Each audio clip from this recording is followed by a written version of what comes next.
Dom Pilso, primeiro, alegria em conhecê-lo e recebê-lo para esse retiro na Arquidiocese de Campinas. Gostaria que o senhor falasse para a gente a respeito de qual tema o senhor está trabalhando com os padres da Arquidiocese. Um tema que me agrada muito, também porque ser uma preferência pessoal, mas é um dos temas mais relevantes da própria vida do padre, presbítero, ser discípulo. O que Jesus, as suas primeiras palavras dirigidas àqueles que ele escolheu é de seguimento. Segui-me e eu farei de vós pescadores de homens. Pois bem, nós padres, eu também sou padre, vivemos sob uma espécie de bombardeios do ativismo. O que mais prejudica a vida do padre, o que mais ameaça, não é a solidão. Com frequência se fala isso. Não é. É o ativismo. O que se entende por ativismo? O muito fazer, às vezes até o pouco fazer, mas sem relação pessoal com Jesus Cristo. Então, há o risco de eu trabalhar muito no âmbito religioso sem aprofundar a minha fé. Há o risco de eu fazer muitas coisas sem necessariamente transmitir a fé. Seria como que administrar funcionalmente o institucional. Mas seguir Jesus Cristo é uma questão de relação pessoal, não de gerir instituições religiosas. Na cultura do nosso tempo, que privilegia muito a imagem, mais do que a verdade, afigura-se suficiente parecer bom, não necessariamente ser bom. Mas quando se trata de relação pessoal com Jesus, é preciso cultivar a interioridade, porque é na interioridade que se decidem os grandes encaminhamentos, quer da vida, quer do ministério pessoal, quer das convicções de fé. Digamos que nesses dias de retiro, estamos como que retornando àquelas experiências primeiras de adesão vocacional. É isso que estamos tentando fazer aqui. Como que a gente consegue ter essa relação íntima com Jesus nesse mundo tão atribulado, tão cheio de barulho? Olhe, Deus nunca fala em voz alta. Vamos dizer assim, é preciso silêncio para ouvi-lo. E hoje nós somos bombardeados de todos os lados. Músicas, internet, imagens, programas, atividades, ruídos. Até para as relações interpessoais, entre pessoas. É difícil. As famílias estão sofrendo muito dessa grande carência. O encontro puro e simples para um encontrar a alegria em estar com o outro. Está difícil até nas famílias, na família a pessoa que eu amo está ao meu lado, os filhos, a esposa, o marido. Eu posso tocar, posso ouvir, posso falar. Até nesses casos a intimidade está difícil.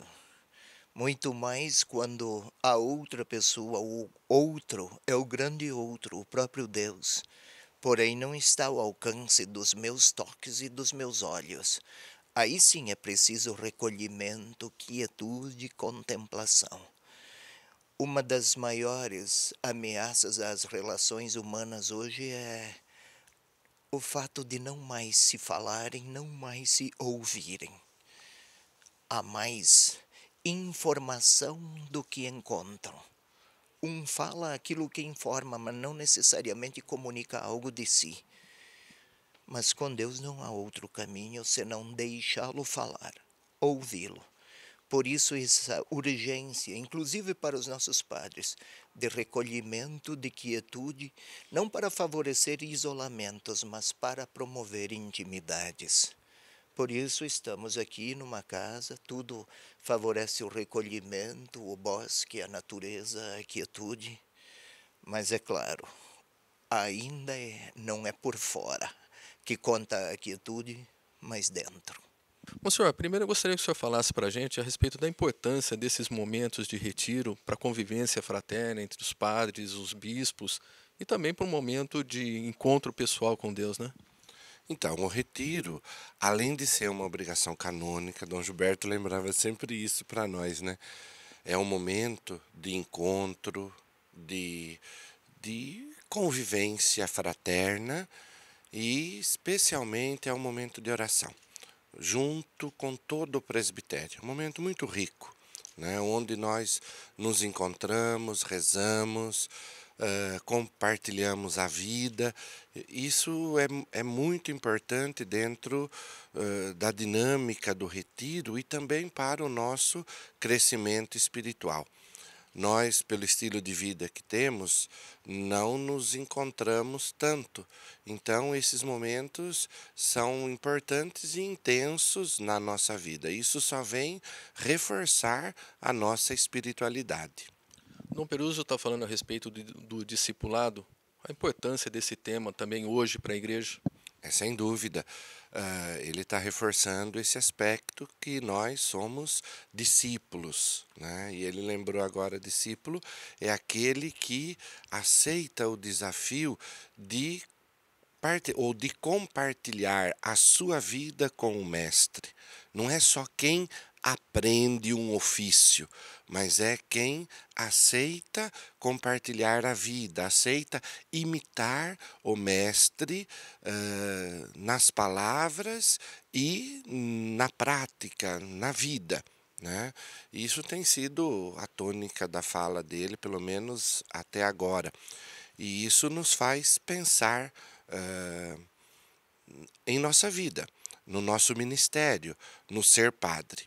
Ele até compartilhou uma, uma, uma citação do Evangelho de São João, do capítulo 4, dos versículos 46 a 51, agora na parte da manhã, e ele diz assim, né? Nós precisamos fazer esse caminho, o processo que aquele homem, funcionário, um centurião, se aproxima de Jesus e vai pedir a Jesus. E ele vai fazer um processo com Jesus, um processo de seguimento.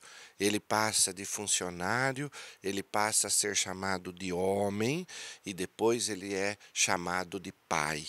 Então ele estava dizendo que nós temos que fazer esse processo. Esse processo é o discipulado, onde nós vamos saindo da situação de funcionário, nos reconhecendo como homem e, mais ainda, aí vem a essência do nosso chamado, da nossa vocação, ser pai, ajudar a comunidade a fazer esse processo de encantamento por Jesus e se deixar também conduzir por ele e pelos seus ensinamentos, traduzindo na nossa vida o Evangelho. É o desafio de gritar o Evangelho com a vida.